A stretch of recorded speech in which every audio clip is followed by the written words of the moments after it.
Tell your loved ones that if you still have them, please tell them that you love them. Go give them a hug, because I wasn't able to.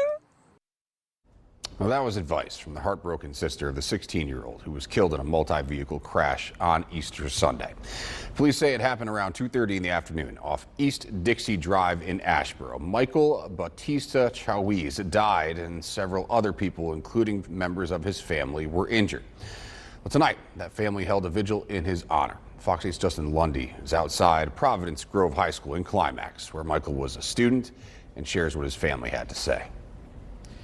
Yes, Michael's sister tells me that he was a quiet yet funny teenager that many people loved, and you could just tell how much of an impact that he had on the surrounding community during tonight's vigil.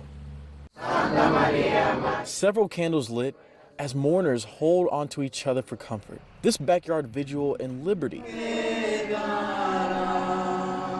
is to honor a young man taken away too soon, 16-year-old Michael Batista Chawiz. He was very caring for others. He just aspired to be a better person. He loved his family and friends. I only know the side of him, which is my brother. I'm not sure how he was in school, but I've heard he was funny and he made everyone laugh.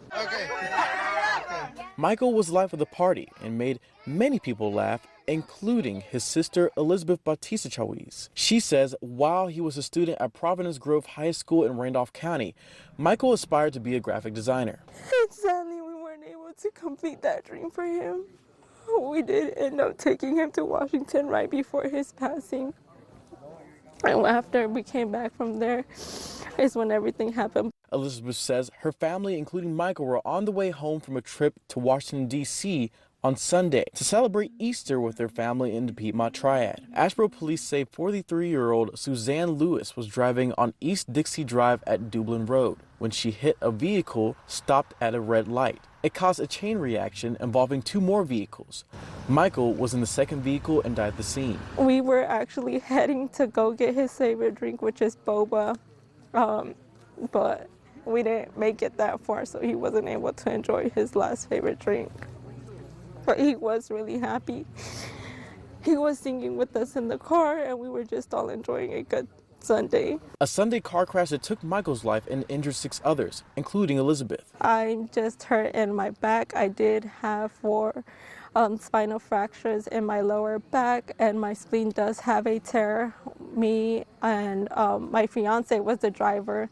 We both had minor concussions. He had 6 rib cages fractured. Elizabeth says her sister, who was also in the car, was flown to the hospital and underwent spinal surgery. As many of her family members not only begin the road to recovery, but also mourn the loss of a loved one. Elizabeth had a message for those who didn't have the pleasure of meeting Michael. Please tell your loved ones that if you still have them, please tell them that you love them. Go give them a hug, because I wasn't able to.